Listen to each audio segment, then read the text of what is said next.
Matasan Arewacin Najeriya da TikTok ya ɗaukaka su.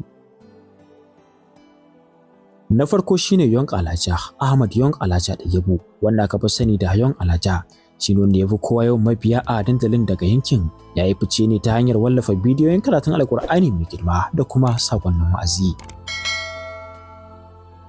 Na biyu shine G-Fresh Alamin. Ainihin sunansa Alamin Ibrahim, amma an fi saninsa da G-Fresh ko kuma Kano State Material, sunan da ya rika amfani da shi wajen gabatar da kansa a TikTok. Ya yi fice ne ta hanyar bidiyoyin barkwanci, waƙoƙi da kuma hirarraki kai tsaye.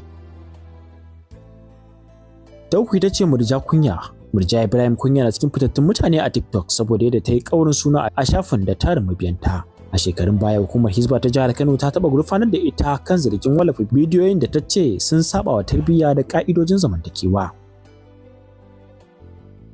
Aminu J Town na ɗaya daga cikin fitattun 'yan TikTok daga Arewacin Najeriya. Yana yawan yin sharhi kan lamarin da suka shafi Arewacin Najeriya, musamman kan tsaro da kuma wasu abubuwan da suka shafi al'umma. Ta ƙarshe sai Gyada Sadiya Haruna aka fi saninta da shi, ita ce matar da G-Fresh ya fara aure daga haɗuwar TikTok. Sadiya tana yawan hawa waƙoƙin biki, amma kuma wasu na yawan cece-kuce kan yanayin abubuwan da take yi a TikTok.